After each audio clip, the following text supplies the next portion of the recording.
Hello students, how are you? I hope all of you are fine. So in the last class, we have discussed about the nitric acid as well as the ammonia, and today we'll discuss about the another group of elements. It's a phosphorus because phosphorus is also belongs to the group of elements. So phosphorus has also allotropic forms like carbon and sulfur. মানে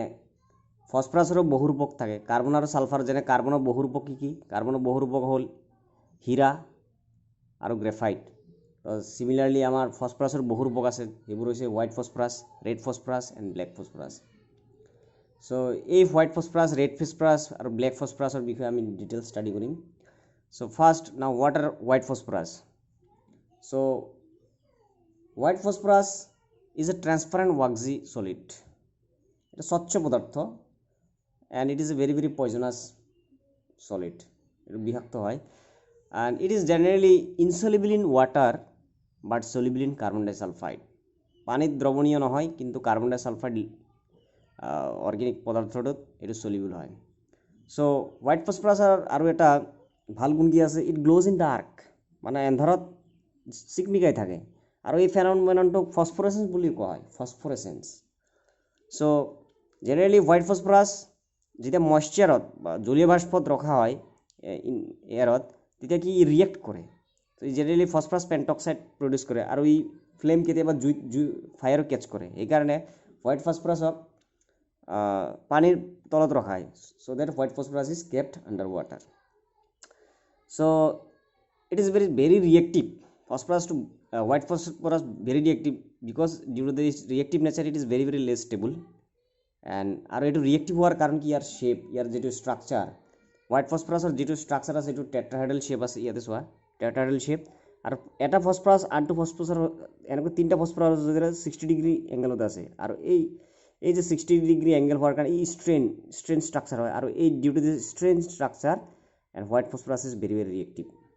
তো এইটো reactive হোৱাৰ কাৰণে এই ফসফৰাস white ফসফরাসটো stable নহয় ইমান। তো পরীক্ষা সুধিব পারে why white phosphorus is very reactive. It is because of due to its structure, due to its strain structure. আচ্ছা, তাৰপিছত আমি ডিসকাস কৰিম red phosphorus, another allotropic forms of phosphorus. তো red phosphorus is odorless, মানে smell নাই, non poisonous, ইমান বিষাক্ত নহয়। সো হোয়াইট ফসফরাসক যদি হিট করি আমি red phosphorus পাই যাম। That means when we heated white phosphorus at about 573 Kelvin, it becomes red phosphorus. So white phosphorus or red phosphorus is insoluble in water as well as insoluble in carbon disulfide also. আমি আগতে পাইছো white phosphorus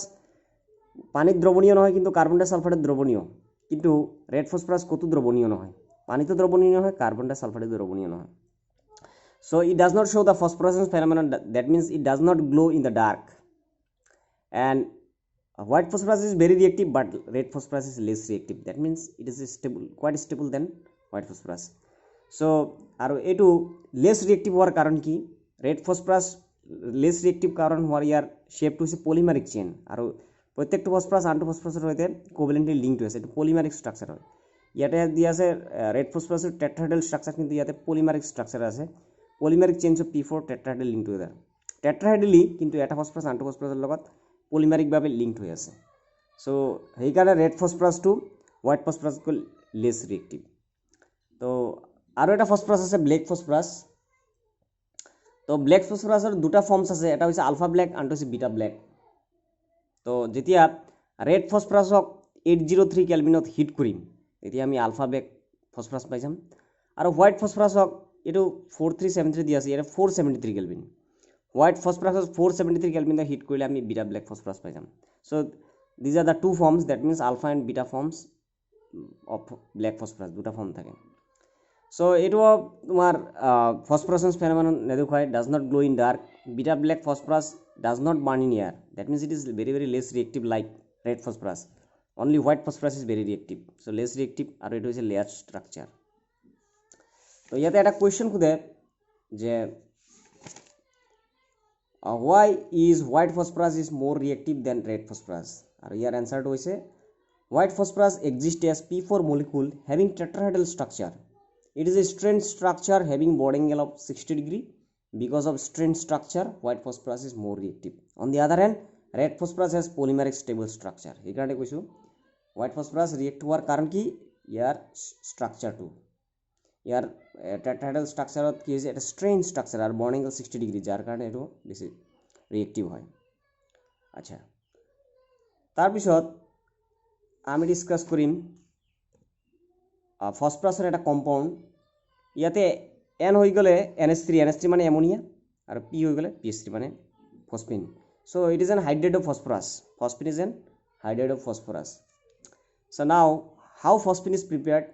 in the laboratory as well as in general terms so calcium phosphate of water বা dilute hydrochloric acid ৰ লগত react কৰিলে আমি phosphine পাই যাম so it is calcium phosphate it is water it is calcium hydroxide plus phosphine this PH3 মানে phosphine similarly calcium phosphate ৰ লগত dilute hydrochloric acid দিলে calcium chloride লগতে phosphine পাম আমাৰ এটো phosphine so laboratory preparation কেনেকৈ কৰা হয় laboratory generally caustic soda লগত white phosphorus দিলে আৰু water দিলে phosphine produce হয় এটো is a laboratory large scale preparation মানে so this is white phosphorus and this is caustic soda and when we react with water it gives a phosphine sodium hypophosphite so it is our phosphine আৰু যদি pure ফর্মত phosphorus পাব লাগে pure ফর্মত phosphine পাব লাগে তেনহলে phosphonium iodide লগত potassium hydroxide দিলে potassium iodide water plus phosphine পাই যাম এটা হইছে পিওর ফর্ম নাও we'll discuss about the properties of phosphine so phosphine is a colorless gas with an offensive smell like that of rotten fish পচা মাছ ল্যাবরেটরিত যদি তোমালোকে পচা মাছৰ গন্ধ পাইছা নিশ্চয় এটো হ'ব phosphine gas and it is very very highly poisonous বহুত বিষাক্ত গ্যাস এটো স্মেল কৰিব বেছি সময় স্মেল কৰিলে আমাৰ বডিৰ কাৰণে বেয়া so it is very slightly soluble in water ammonia highly soluble in water but PH3 is not highly soluble in water this is because of due to the hydrogen bond in ammonia ফসফিনত ইমান hydrogen bond নহয় কাৰণ ফসফৰাসটো ইলেক্ট্ৰোনেগেটিভ নহয় ইমান নাইট্ৰোজেনৰ তুলনাত so ইয়াতে এটো কৈ দিছে it explodes in contact with oxidizing agents like nitric acid chlorine and bromine vapors that means phosphine যেতিয়া oxidizing agent nitric acid বা chlorine বা bromine vapor লগত যদি কন্টাক্ট হয় এটো ব্লাস্ট কৰিব পাৰে এক্সপ্লোড কৰে so it is slightly soluble in water মই আগতে কৈছো and the solution of PH3 in water decomposes in presence of light giving red phosphorus and hydrogen মানে ফসফিন আৰু ওয়াটাৰৰ যেটো সলিউশন এটো যদি লাইট পৰে তেনহলে ই ডিকম্পোজ হৈ পেলাই ৰেড ফসফৰাস আৰু হাইড্ৰোজেন প্ৰডিউসড হয় so when absorbed in copper sulfate or mercury chloride solution phosphates are obtained that means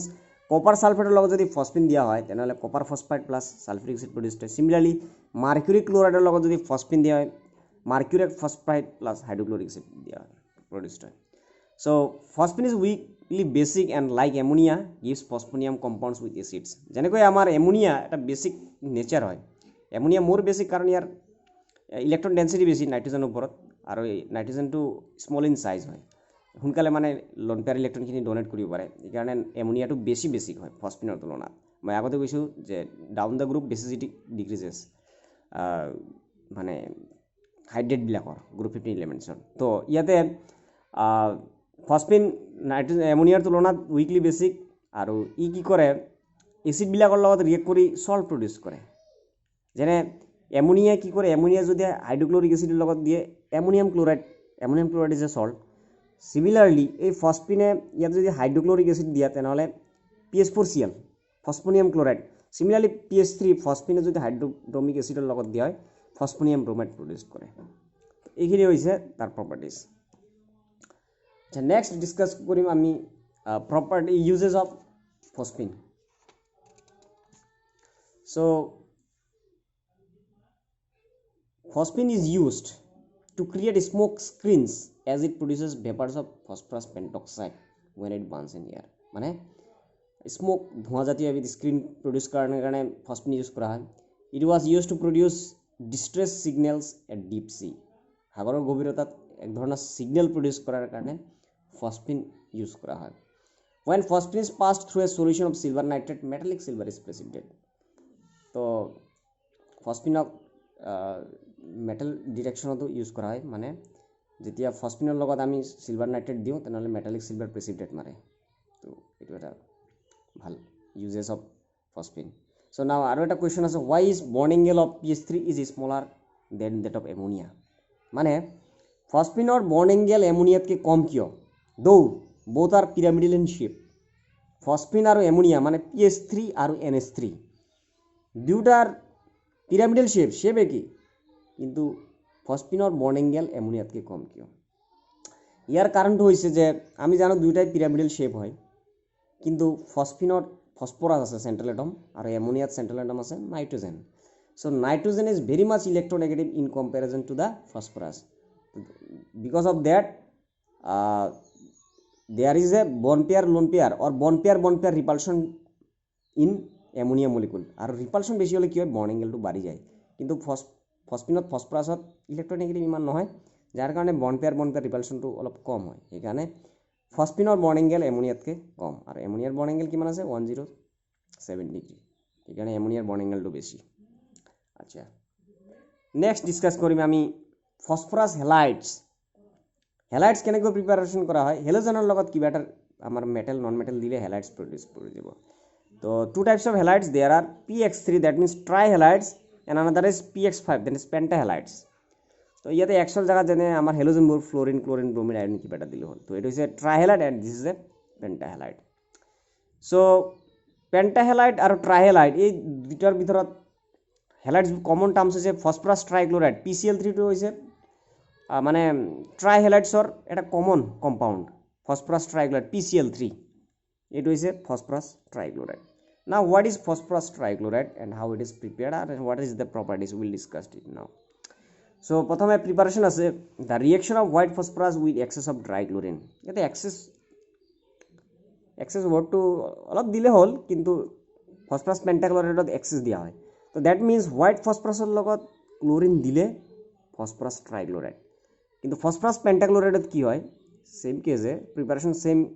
ইয়াতে white phosphorus দিছে 10Cl2 দিছে ইয়াতে excess ক্লোরিন দিব লাগিব ইয়াতে 6 দিছি ইয়াতে 10 ক্লোরিন তো ইয়াতে excess দিলে ফসফরাস পেন্টাক্লোরাইড প্ৰডিউস হৈ যায় তো এটোৱে ডিফাৰেন্স যে হোয়াইট ফসফৰাসৰ লগত ক্লোৰিন দিলে ফসফৰাস ট্ৰাইক্লোৰাইড প্ৰডিউস হয় তো এটো আছে প্ৰিপাৰেচন আৰু ইয়াৰ কিবাটা প্ৰপাৰ্টি আছে অ্যাকশন অফ আচ্ছা আৰু এটা প্ৰিপাৰেচন আছে action of thionyl chloride with white phosphorus that means white ফসফৰাসৰ লগত এটো হৈছে থায়োনিল ক্লোৰাইড দিলেও ফসফৰাস ট্ৰাইক্লোৰাইড প্ৰডিউস হয় this is P4 white phosphorus this is thionyl chloride this is phosphorus trichloride sulfur dioxide and disulfur dichloride তো এটো আসলে preparation of phosphorus trichloride তার পিছত আছে phosphorus trichloride is a colorless oily liquid and hydrolyzed in presence of moisture তো এটো হইছে moisture মানে আমার ওয়াটার হয় phosphorus trichloride ওয়াটার দিলে কি হয় phosphorus acid hydrochloric acid so it reacts with organic compounds containing OH group মানে কিছুমান organic compound মানে OH যেনে আমাৰ OH কোড থাকে এসিড বিলাকত থাকে আৰু এলকহলত থাকে তো এইবিলাকৰ লগতো আমাৰ ফসফৰাস ট্ৰাইক্লোৰাইড ৰিয়েক্ট কৰে যেনে এটো আছে এসিটিক এসিডৰ লগত ফসফরাস ট্রাইক্লোরাইড দিলে কি এটো এসিটাইল ক্লোরাইড দিয়ে প্লাস ফসফরাস এসিড সিমিলারলি এটো ইথানল লগত ফসফরাস ট্রাইক্লোরাইড দিলে কি হয় এটো ইথাইল ক্লোরাইড বা ক্লোরোইথেন এটো এটা অর্গানিক কম্পাউন্ড আৰু এটো ফসফরাস এসিড তো এইখিনি these are the properties that means OH group থকা অর্গানিক কম্পাউন্ড লগত ফসফরাস ট্রাইক্লোরাইড ৰিয়েক্ট কৰে and it has a pyramidal shape sp3 hybridization হয় যেনে আমাৰ PCl3 ammonia type structure আৰু তো এটো আছিল phosphorus trichlorideৰ এটো this is the PCl3 pyramidal structure আচ্ছা তাৰ পিছত আমি ফসফৰাসৰ আৰু এটা কম্পাউন্ড আছে এটো পেন্টাহেলাইডস ফসফৰাস পেন্টাক্লোৰাইড PCl5 ৰ বিষয়ে ডিসকাস কৰিম PCl5 and তো PCl5 কেনেকৈ প্ৰিপেয়াৰ কৰা মই আগতে কৈছো যে PCl5ত সেম হোয়াইট ফসফৰাসৰ লগত এক্সেস ক্লোৰিন দিলে ফসফৰাস পেন্টাক্লোৰাইড প্ৰডিউস হয় সেম ৰিঅ্যাকশন সেম কিন্তু ইয়াতে এক্সেস দিব লাগিব 10 দিছে ইয়াতে 6 এমাউন্ট দিছে তো ইয়াতে সালফিউরাইল ক্লোৰাইডৰ লগত ই ৰিঅ্যাক্ট কৰিলে ফসফৰাস পেন্টাক্লোৰাইড দিয়ে ইয়াতে দিছে থায়োনিল ক্লোৰাইড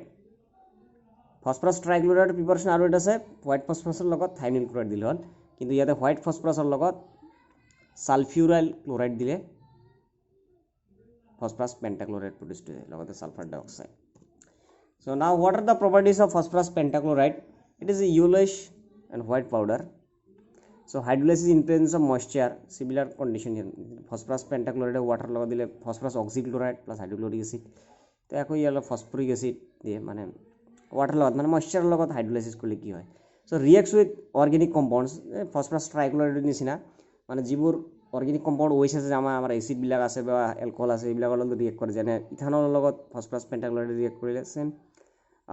হেলোয়েল দিয়ে বা মানে ইথাইল ক্লোরাইড দিয়ে বা ক্লোরোইথান phosphorus oxychloride hydrochloric acid. Similarly acetic acid phosphorus pentachloride react করলে acetyl chloride PuCl3 HCl মানে সেম রিঅ্যাকশন টাইপের so phosphorus pentachloride or structure আছে trigonal bipyramidal year hybridization is sp3d এটো ফার্স্ট ইয়ারত কেমিক্যাল বন্ডিংত বুজাইছিলো সো এটো হৈছে PCl3 pyramidal structure আৰু এটো হৈছে PCl5 ৰ trigonal bipyramidal structure আচ্ছা ইয়াতে এটা ইম্পর্টেন্ট টার্মস আছে কি যে এইকেইটা হৈছে APCl APCl এই তিনটা হৈছে ইকুইটৰিয়েল বন্ডস মানে ইকুইটৰিয়েল পজিশনত আছে আৰু APCl এই দুটা আছে এক্সিয়াল বন্ড এক্সিয়াল পজিশনত আছে তো ইয়াতে এই এক্সিয়াল এঙ্গেল বিলাক 90 ডিগ্ৰী আৰু এইকেইটা হৈছে 120 ডিগ্ৰী ইয়াতে এই এক্সিয়াল বন্ডবোৰ এই axial bonds are longer than equatorial bond. এটা কোশ্চেন হবে why the axial bonds of PCl5 is longer than the equatorial bond. This is because of repulsion. BSCPR theory পাইছিলো যে এই axial bond বিলাকে কি কৰে axial bond যিবিলাক electron pair থাকে এইবিলাকে ইকুইটৰিয়াল বন্ডৰ ইলেক্ট্ৰন পেয়াৰ থাকাৰ কাৰণে ইহঁতৰ ৰিপালশন হয় আৰ ডিউ টু দিস ৰিপালশন এই ইলেক্ট্ৰন পেয়াৰ এই এক্সিয়াল বন্ডৰ ইলেক্ট্ৰন পেয়াৰ বিলাক দূৰলৈ গুচি যায় যাৰ কাৰণে ইহঁতৰ বন্ড এঙ্গেলটো বন্ড লিংকটো বাঢ়ি যায় তো এইটোৱে মেইন কেছ যে ইলেক্ট্ৰন ৰিপালশন হোৱাৰ কাৰণে এক্সিয়াল বন্ড বিলাকে ৰিপালশন ফিল কৰে যাৰ কাৰণে ইহঁতৰ বন্ড লিংকটো দীঘল হৈ যায় লম্বা হৈ যায় সিমিলারলি ইয়াতে metals on heating with PCl5 silver লগত মেটেল দিলে সিলভার ক্লোরাইড PCl3 প্ৰডিউস হয় টিনাৰ লগত এটো টিনা হয় আমাৰ স্টেনাস তো ইয়াৰ লগত দিলে স্টেনিক ক্লোরাইড প্লাস PCl3 দিয়ে সো ইয়াতে দিছে trigonal bipyramidal structure two axial bonds are longer than equatorial bonds এইকো কত কইছে যে two axial bonds are longer than equatorial bonds this is due to the fact that axial bond pair suffers more repulsion as compared to the equatorial bonds এইটোৱে কৈছো যে axial bond বিলাকে এই ইকুইটৰিয়াল bond বিলাকতকে ৰিপালশন feel কৰে যাৰ কাৰণে ইহঁতৰ দূৰলৈ গুচি যায় আৰু বন্ড লেংথটো বাঢ়ি যায়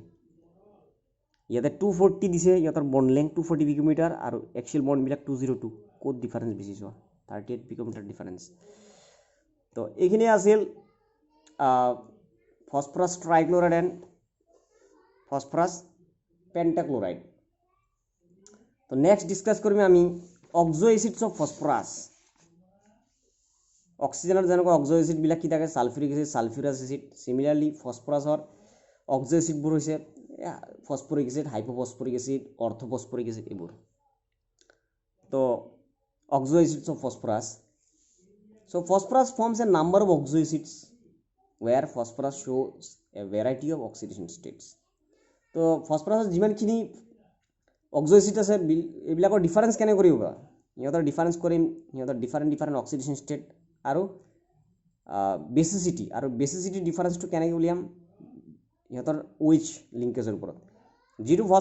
ফসফৰিক এসিডত OH গ্ৰুপ বেছি থাকিব তাতে বেসিক ক্যারেক্টার বেছি হ'ব বেসিসিটি বেছি হ'ব তো কিছুমান ফসফরিক এসিড আছে যেনে অক্সো এসিডস অফ ফসফরাস আছে যেনে হাইপোফসফরাস এসিড ইয়াৰ ফৰ্মুলা H3PO2 বেসিসিটি 1 কাৰণ ইয়াতে এটা OH আছে আৰু অক্সিডেশন স্টেট +1 ফসফৰাসৰ সিমিলাৰলি phosphorous acid H3PO3 pyrophosphorous acid H4P2O5 orthophosphoric acid H3PO4 metaphosphoric acid spo3 হোল লেন এনেকুৱা তো এটো যেনে অৰ্থোফসফৰিক এসিড H3PO4 মানে আমাৰ যেটো ফসফৰিক এসিড অৰ্থোফসফৰিক এসিড হয় ইয়াতে চোৱা ইয়াতে POH লিংকেজ কেটা আছে তিনটা POH লিংকেজ আছে আৰু এটা PO লিংকেজ আছে এটো হৈছে পাইরোফসফরিক এসিড H4P2O7 ইয়াতে POH লিংকেজ কেটা আছে এটা দুটা তিনটা চাৰিটা POP লিংকেজ এটা আছে আৰু দুটা PO লিংকেজ আছে এটো হৈছে অৰ্থোফসফৰাস এসিড H3PO3 এটা ফসফৰাস এসিড বুলি কোৱা হয় এটা PH দুটা POH এটা PO আৰু হৈছে হাইপোফসফৰাস এসিড H3PO2 PH দুটা POH এটা PO এটা আৰু এইটো হৈছে মেটাফসফৰিক এসিড বা পলিমেটাফসফৰিক লং পলিমাৰ টাইপ আৰু আচ্ছা তাৰপিছত ইয়াতে কোৱা হৈছে যে যিবোৰ ফসফৰিক এসিড বা অক্সিএসিড অফ ফসফৰাস আছে ফসফৰাসৰ যিবিলাক অক্সিএসিড আছে যাৰ ফসফৰাসৰ লগত ডাইৰেক্টলি হাইড্ৰোজেন এটম বেছি থাকে এইবোৰ ৰিডিউসিং ক্যাৰেক্টাৰ বেছি হয় মানে ইয়াতে কি কৈছে চোৱা acids having pH bonds have strong reducing properties thus hypophosphorus acids PH3PO2 is a good reducing agent as it contains 2 pH bond and reduces মানে যিবোৰ ফসফৰিক এসিডত বা অক্সিএসিড অফ ফসফৰাসত ফসফৰাসৰ লগত ডাইৰেক্টলি হাইড্ৰোজেন এটম বেছি থাকে এইবোৰৰ ৰিডিউসিং ক্যাৰেক্টাৰ বেছি ইয়াতে চোৱা এইটো হৈছে অৰ্থফসফৰাস এসিড এইটো হৈছে হাইপোফসফৰাস এসিড এইটো হৈছে H3PO2 ইয়াতে ডাইৰেক্টলি হাইড্ৰোজেন দুটা আছে ইয়াতে এটা আছে এইবিলাকত হাইড্ৰোজেন নাই ইয়াতে হাইড্ৰোজেন নাই ফসফৰাসৰ লগত ডাইৰেক্ট গতিকে এই হাইপোফসফৰাস এসিডৰ ৰিডিউসিং ক্যাৰেক্টাৰটো বেছি হ'ব ই ৰিডিউস কৰিব তো এইটোৱে কৈছে যেনে ইয়াতে সিলভাৰ নাইট্ৰেটৰ লগত ওয়াটাৰ বা এই আমাৰ হাইপোফসফৰাস এসিড দিছে এটো দিলে কি হৈছে ইয়াক সিলভাৰ নাইট্ৰেটক সিলভাৰলৈ ৰিডিউস কৰি দিছে লগতে নাইট্ৰিক এসিড আৰু ফসফৰিক acid these pH bonds are not ionizable to give H+ and do not play any role in basicity মানে এইবোৰ pH bond to ionizable নহয় কিন্তু POH যদি থাকে এই POH these are ionizable ionizable কি হয় এসিড বেসিক ক্যারেক্টারটো শো করে তো ইয়াত দিছে hydrogen atom which attached with oxygen in POH forms are ionizable and are used and are cause the basicity thus H3PO3 and H3PO4 are dibasic and tribasic মানে H3PO3 dibasic হওয়ার কারণ কি ইয়াতে দুটা OH আছে আর H3PO4 ট্রাইবেসিক হওয়ার কারণ কি ইয়াতে তিনটা OH আছে তো মই আগতে কৈছো যে ফসফৰাসৰ অক্সিএসিড বিলাকৰ বেসিসিটি হওয়াৰ কাৰণ কি ইয়াতে ফসফৰাস OH আছে আৰ এই OH বোৰ আয়নাইজেবল যাৰ কাৰণে ইহঁতৰ বেসিসিটি ক্যারেক্টার আছে তো ইয়াতে এটো হৈছে ডাইবেসিক এটো মনোবেসিক এটো ট্রাইবেসিক